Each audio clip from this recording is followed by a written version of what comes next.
Hello friends, welcome back to my channel. ட்ராமாக்குள்ளே போகிறதுக்கு முன்னாடி மறக்காம அந்த வீடியோக்கு ஒரு லைக்கை போட்டுருங்க. வாங்க ட்ராமாக்குள்ளே போகலாம்.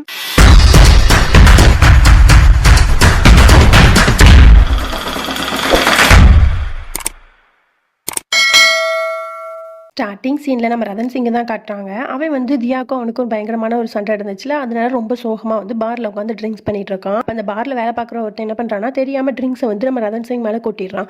உடனே ரதன் சிங் வந்து அவங்கள திட்டிட்டு டக்குன்னு ரெஸ்ட் ரூம் போய் வாஷ் பண்ணலாம் அப்படிங்கிற மாதிரி போயிடுறான். இப்போ ரதன் சிங் வந்து ஃபோனை வந்து அங்கேயே மிஸ் பண்ணிட்டு போயிடுறான். அதை அந்த வேலை பார்க்குற ஒருத்தன் எடுத்துட்டு யார்கிட்ட போய் கொடுக்குறான் அப்படின்னா, தியாவோட எக்ஸ் லவர் கிட்ட போய் கொடுக்குறான். எல்லாமே அவனோட பிளான் தான். வேணும்னே ரதன் சிங் ட்ரெஸ் மேலே வந்து ட்ரிங்க்ஸ் எல்லாம் ஊற்றி அவனை வந்து ரெஸ்ட் ரூம் போக வச்சுட்டு அவனோட ஃபோன் எடுக்கணும் அப்படிங்கிறது தான் அந்த எக்ஸ் அவரோட பிளானா இருந்திருக்கு.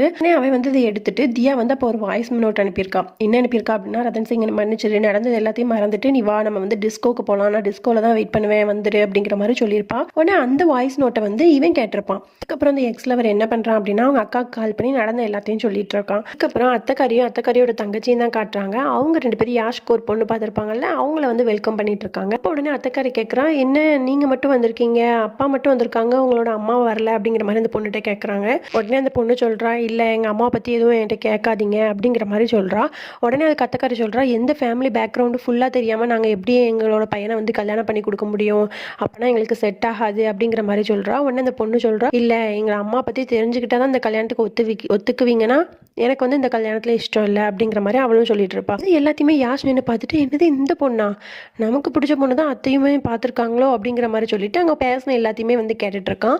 உடனே வந்து யாஷ் அந்த இடத்துக்கு வந்துட்டு, கொஞ்சம் வெயிட் பண்ணுங்க, நான் வந்து எங்கள் அத்தைட்டையும் இவங்ககிட்ட நான் பேசிட்டு வந்து சொல்கிறேன், கொஞ்சம் உட்காருங்க அப்படிங்கிற மாதிரி அவங்கள உட்கார வச்சுட்டு யாஷ் வந்து ரூமுக்கு கூட்டிகிட்டு போயிடுறான், அத்தைக்காரியோட தங்கச்சியையும். உடனே யாஷ் சொல்கிறான், இந்த பொண்ணு எனக்கு பிடிச்சிருக்கு அத்தை, நீங்கள் எதுக்காக வந்து ஃபேமிலி பேக்ரவுண்ட் தெரிலனா என் கல்யாணம் ஒத்துக்க மாட்டேன் அப்படிங்கிற மாதிரி சொல்கிறீங்க, அப்படி பார்த்தா என்னோட அம்மாவும் இப்போ ஜெயிலில் தான் இருக்காங்க, அப்போ அப்படி இருக்கும்போது நம்ம அந்த பொண்ணோட அம்மாவை பற்றி கேட்டு கம்பல் பண்ணுறது தப்பு தானே, இது எந்த விதத்தில் நியாயம், அதனால கொஞ்சம் யோசிச்சு முடிவு பண்ணுங்க, எங்களுக்கு செட் ஆகும்னு தோணுது, நீங்கள் வந்து பார்த்து முடிவு சொல்லுங்க அப்படிங்கிற மாதிரி யாஷ் சொல்கிறான். உடனே அத்தைக்காரி சொல்கிறா, இல்லை அந்த குடும்பத்தில் என்ன பிரச்சனை என்ன இது அப்படின்னு தெரியாமல் நான் இப்போ உனக்கு கல்யாணம் பண்ணி கொடுத்தா அது வந்து உன்னோட ஃப்யூச்சரில் வந்து பாதிச்சிச்சுன்னா அது என்ன பண்ண முடியும், அப்போ கஷ்டப்படுறதுக்கு நம்ம இப்போமே இந்த சம்மந்தம் வேணான்னு சொல்லிடலாம்ல யாஷ் அப்படிங்கிற மாதிரி அத்தைக்காரியும் சொல்கிறா.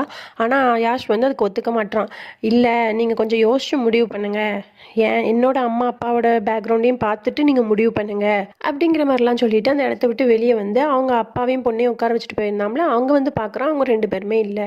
அதுக்கப்புறம் யாஷ் வந்து போலீஸ் ஸ்டேஷனுக்கு போகிறான். அப்போ அங்கே ஒருத்தர் டீ கொண்டு வராரு. அவரை பார்க்கும்போது அந்த பொண்ணு இருக்க மாதிரியே தோணுது. யாரை அவன் பார்க்குறானோ எல்லா இடத்துலையுமே அந்த பொண்ணு இருக்க மாதிரியே அவனுக்கு தோணுது. அதாவது ரொம்பவே அந்த பொண்ணை வந்து அவனுக்கு ரொம்ப ரொம்ப ரொம்ப ரொம்ப பிடிச்சிருது. அதுக்கப்புறம் அப்படியே நம்ம தியாவை தான் காட்டுறாங்க. தியா வந்து டிஸ்கோக்கு வெளியே வந்து வெயிட் பண்ணிட்டு இருக்கா, ரதன் சிங் வருவான் அப்படிங்கிற மாதிரி வெயிட் பண்ணிட்டு இருக்கா. தியா வந்து தனியாக நின்றுட்டு இருக்கும்போது நிறைய ரவுடி பசங்க வந்து பைக்கில் வந்துட்டு அவளை அப்படியே ரவுண்டாக சுற்றிட்டு பயங்கரமாக கிண்டல் பண்ணிட்டு, என்ன என் கூட வரியா அப்படிங்கிற மாதிரிலாம் அவளை ரொம்ப ஹார்ஷாக பேசிட்டு இருக்காங்க. உடனே தியாவுக்கு பயங்கரமாக கோவம் வந்து அவனுங்களை போட்டு அடி நான் அடிச்சிடுறா. அதுக்கப்புறம் அந்த இடத்துக்கு போலீஸும் வந்துடுறாங்க. அதுக்கப்புறம் தியா வந்து போலீஸ் ஸ்டேஷன்ல உட்காந்துருக்கா. இந்த நியூஸ் எல்லாமே தெரிஞ்சு ரதன் சிங் வந்து அந்த இடத்துக்கு வரான். தியா நீ என்ன ஓகே தானே அப்படின்னு கேட்டோன்னா, ஓகே தான் ரதன் சிங் அப்படிங்கிற மாதிரி சொல்றான். உடனே அந்த போலீஸ்காரர் இருந்துகிட்டு, நீலாம் ஒரு ஹஸ்பண்டா, ஒரு பொண்டாட்டி எப்படி பார்த்துக்கணும் உனக்கு தெரியாதா, ஒரு ஹஸ்பண்டா இருக்கிறதுக்கு தகுதியே இல்லாதவன் நீ, ஒரு பொண்ணு இப்படி தனியா விட்டுட்டு போயிருக்க அப்படிங்கிற மாதிரிலாம் அவன் வந்து ரொம்ப அவனோட ஈகோ வந்து டச் பண்ற மாதிரி பேசிடுறான். ரதன் சிங்க்கு வந்து அப்படியே ஒரு மாதிரி ஆகிடுது. அப்புறம் ரதன் சிங்கும் தியாவும் அந்த இடத்த விட்டு போயிடுறாங்க. அப்போ கரெக்டா அந்த இடத்துக்கு வந்து எக்ஸ் லவர் இருக்காங்க, அவன் வந்து போலீஸ்க்கு வந்து கொஞ்சம் பணத்தை கொடுக்குறான். அதாவது இப்படிலாம் பேச சொல்லி இந்த மாதிரிலாம் பண்ண சொன்னது எல்லாமே வந்து யாருன்னா அந்த எக்ஸ் லவர் தான் இப்படி பண்ண சொல்லியிருப்பான். அதுக்கப்புறம் அப்படியே அந்த எக்ஸ் லவரோட அக்காவை தான் காட்டுறாங்க. அவன் என்ன பண்றா அப்படின்னா, அந்த அத்தைக்காரி கிட்ட போய் பேசுறதுக்காக போறா. ரொம்ப திமிராவே பேச ஆரம்பிக்கிறா. ஏன்னா அவளுக்கு வந்து இங்க ரதன் சிங்க்கும் தியாக்கும் நடுவில் பிரச்சனை நடக்குங்கிறது தெரியும்ல. அதை வச்சுக்கிட்டே வந்து இவன் என்ன பண்றா அப்படின்னா, இந்த மாதிரி அவங்களாம் என்ன சேர்ந்தா வாழ போறாங்க, அவங்க ரெண்டு பேருக்குள்ள நல்ல சண்டை வரப்போது, அவங்க ரெண்டு பேரும் திரும்பவும் பிரிய தான் போறாங்க, பார்த்துக்கிட்டே இருங்க, என் தம்பி வாழ்க்கையை நீங்க கெடுத்தீங்கல்ல அப்படிங்கிற மாதிரி ரொம்பவே திமிரா அந்த இடத்துல வந்து அத்தைக்காரிட்ட பேசுறான். அத்தைக்காரி வந்து இதெல்லாம் கேட்டுட்டு பயங்கரமா கோவம் வருது, அழுகையும் வந்துடுது அவளுக்கு. அந்த எக்ஸ் லெவலோட அக்காக்காரி வந்து நிறைய வன்மத்தோட வந்து அங்க பேசிட்டு அந்த இடத்த விட்டு போயிடுறா. அத்தைக்காரியோட நிம்மதியவே கெடுத்துட்டு போயிடுறா. அதுக்கப்புறம் அப்படியே அந்த எக்ஸ் லவரை தான் காட்டுறாங்க. அவன் வந்து அந்த ஹோட்டல்லே தங்கலாம் அப்படிங்கிற மாதிரி ரூம் கேட்டுட்டு இருக்கான். அப்போ கையில் வந்து ஒரு கேமரா வச்சிருக்கான், அதை பக்கத்தில் வச்சுட்டு இருக்கான். அப்போ அதே டைமில் இன்னொருத்தனும் வந்து கையில் கேமரா வச்சிருக்கான். இந்த ரெண்டு கேமராவுமே ஒரே இடத்துல இருக்கு. அப்போ அந்த எக்ஸ் லவர் வந்து ரொம்ப அவசரமாக சீக்கிரம் ரூம் கொடுங்க அப்படிங்கிற மாதிரி கேட்டுட்டு கேமராவை வந்து மாற்றி எடுத்துகிட்டு போயிடுறான்.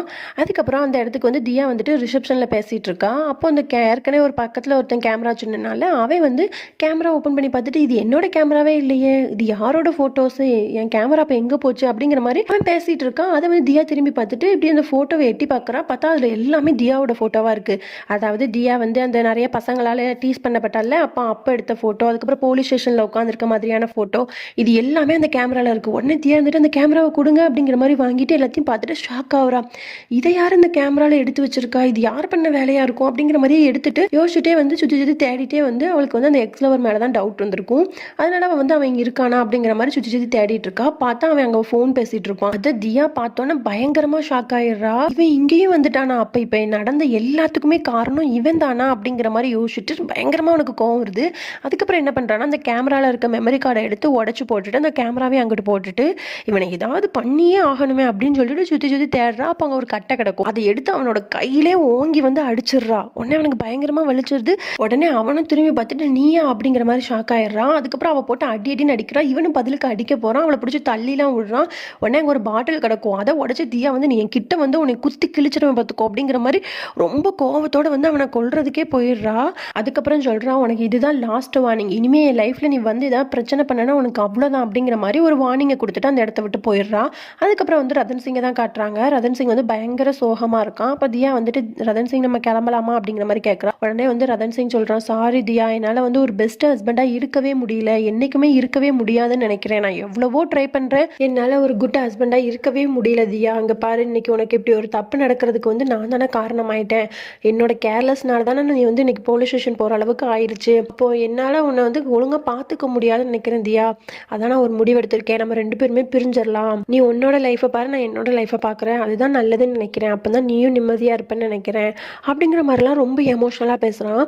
அதுக்கப்புறமா சொல்கிறான் நம்ம ஃபஸ்ட்டு ஊருக்கு போனோன்னா வேலையாக அத்தைக்கிட்ட வந்து நம்ம சுச்சுவேஷனை புரிய வச்சு அவங்கள வந்து சம்மதிக்க வைக்கிறது தான் வேலை. அவங்கக்கிட்ட எப்படியாவது நம்ம எக்ஸ்பிளைன் பண்ணணும் நம்மளோட சுச்சுவேஷனை, சரியா தியா அப்படிங்கிற மாதிரிலாம் சொல்லிட்டு இருக்கான். இதெல்லாம் கேட்டோன்னே தியா வந்து அப்படியே கண் கலங்கி நின்றுட்டு இருக்கா. அதுக்கப்புறம் அப்படியே நமக்கு அத்தைக்காரியை தான் காட்டுறாங்க. அத்தைக்காரி வந்து பூஜை ரூமில் உட்காந்துட்டு பயங்கரமாக ஃபீல் பண்ணி அழுதுகிட்டே வந்து கடவுள்கிட்ட வேண்டிட்டு இருக்கா. அப்போ அத்தைக்காரியோட தங்கச்சி பக்கத்தில் வந்துட்டு நீங்கள் ஒன்றும் கவலைப்படாதீங்க, ரதன் சிங்கும் தியாவும் வந்து ரொம்ப அண்டர்ஸ்டாண்டிங்கோட நல்லா வாழ்வாங்க. நீங்கள் வந்து அந்த அக்காக்காரி சொன்னதெல்லாம் நினச்சி இப்படி வருத்தப்பட்டு இருக்காதீங்க, எல்லாமே நல்லபடியாக தான் நடக்கும், நீங்கள் வேணால் பாருங்க அப்படிங்கிற மாதிரிலாம் அவள் சொல்லி வந்து சமாதானப்படுத்திட்டு இருக்கா. அப்புறம் நம்ம ரதன் சிங்கும் தியாவும் தான் காட்டுறாங்க. 2 பேருமே வந்து அரண்மனைக்கு வந்துடுறாங்க. அப்போ டக்குன்னு தியா வந்து கால் சிப்பாய் கீழே விழுந்துடுறா. ஒன்று தியா பார்த்து வா அப்படின்னு சொல்லிட்டு அவளால் நடக்கவே முடியல. ஒன்று ரதன் சிங் வந்து தூக்கிட்டு அப்படியே வீட்டுக்குள்ளே வரான். அங்கே பார்த்தா நிறைய பலூன்ஸு டெக்கரேஷன்லாம் பண்ணி தமிழில் இருக்க எல்லாருமே வந்து வெல்கம் பேக் அப்படிலாம் எழுதி வந்து எல்லாருமே வந்து வரவேற்றுட்டு இருக்காங்க. ரதன் சிங் வந்து அப்படியே தியாவை தூக்கிட்டு வரான்ல, அதை பார்த்தோன்னா குடும்பத்தில் இருக்க எல்லாருக்கும் ஹாப்பி. உடனே அத்தைக்காரியோட தங்கச்சி அத்தைக்காரிட்ட வந்து சொல்கிறா பார்த்தீங்களா அவங்க 2 பேரும் சந்தோஷமாக தான் இருப்பாங்க, நீங்கள் தான் தேவையில்லாமல் மனசை போட்டு குழப்பிட்டு இருக்கீங்க அப்படிங்கிற மாதிரிலாம் சொல்லிட்டு எல்லாமே வந்து ஹாப்பியாக வெல்கம் பண்ணிட்டு அதுக்கப்புறம் ரதன் சிங்கும் தியாவும் வந்து ரூமுக்கு போயிடுறாங்க. அவளுக்கு காலில் அடிபட்டு இருக்குல்ல, உடனே ரதன் சிங் வந்து உனக்கு என்ன ட்ரெஸ் வேணுமா அப்படின்னு சொல்லிட்டு அதெல்லாம் எடுத்து கொடுத்துட்டு போகிறான். அதுக்கப்புறம் தியா வந்து ஏதோ எடுக்கிறதுக்காக மேலே வந்து ஏறி ட்ராலியை எடுத்துட்டு இருக்கா. அப்போ டக்குன்னு ஸ்லிப் ஆகி கீழே விழ போயிடுறான். உடனே ரதன் சிங் வந்து அப்படியே பிடிச்சிடுறான். 2 பேரும் அப்படியே பார்த்துட்டே இருக்காங்க. அதுக்கப்புறம் அப்படியே நெக்ஸ்ட் டே ஆகிடுது. ஒன்று ரதன் சிங் வந்து தியா கிட்ட வந்து நான் எப்படியாவது இன்னைக்கு ஆன்ட்டிகிட்ட சொல்ல போகிறேன், அதனால கொஞ்சம் எல்லாத்துக்குமே ப்ரிப்பேராக இருந்துக்கும் அப்படிங்கிற மாதிரி சொல்லிட்டு அவன் வந்து வெறுன்னு அத்தை வந்து கிச்சனில் இருக்கா, போயிட்டு நான் உங்ககிட்ட பேசணும் அப்படிங்கிற மாதிரி சொல்லி பேச போகிறான். அப்போ உடனே தியாவும் வந்துடுறாளா. உடனே அத்தைக்காரி வந்துட்டு தியா என்ன பண்ணிட்டு இருக்க, உன்னோட ஹஸ்பண்ட் எஞ்சிட்டால, நீ வந்து காஃபி போட்டு கொடு அப்படிங்கிற மாதிரிலாம் சொல்லிட்டு ரதன் சிங் நீ எப்போவுமே ஹாப்பியாக இருக்கணும், நீங்கள் 2 பேரும் சந்தோஷமாக இருக்கிறத நான் பார்க்கணும், அதுதான் என்னோட ஆசை, அதனால வந்து நீங்கள் எப்போவுமே ஹாப்பியாக இருக்கணும், ஒற்றுமையாக இருக்கணும் அப்படிங்கிற மாதிரி ரொம்ப எமோஷ்னலாக வந்து கண் கலங்கி பேசணுன்னு ரதன் சிங்கால் அவன் என்ன சொல்ல வந்தானோ அதை வந்து சொல்லவே முடியல. அதுக்கப்புறம் ரதன் சிங் அந்த இடத்த விட்டு போயிடுறான். அதுக்கப்புறம் ரதன் சிங் யோசிச்சுட்டு ஐயோ நம்மளால ஆன்ட்டிகிட்ட சொல்லவே முடியல, இப்போ என்ன பண்ணுறது அப்படிங்கிற மாதிரி யோசிச்சுட்டு அத்தைக்காரியோட ரூமுக்கு போயிட்டு ஒரு லெட்டரில் வந்து அவன் என்னெல்லாம் சொல்லணும்னு நினச்சானோ அதை ஃபுல்லாக எழுதி அத்தை எப்பவும் ஒரு புக் ரீட் பண்ணுவா அதில் வந்து வச்சுட்டு வந்துடுறான். உடனே தியா வந்துட்டு இந்த ரதன் சிங் காஃபி குடி அப்படிங்கிற மாதிரி கொடுத்தோன்னே காஃபி சூப்பராக போட்டிருக்கே அப்படிங்கிற மாதிரி சொல்லிட்டு நான் இந்த மாதிரி வந்து லெட்டர் எழுதி அத்தையோட புக்கில் வச்சுட்டேன் அப்படிங்கிற மாதிரி சொல்கிறான். சரி ஓகே ரதன் சிங் அப்படிங்கிற மாதிரி தியாவும் சொல்கிறா.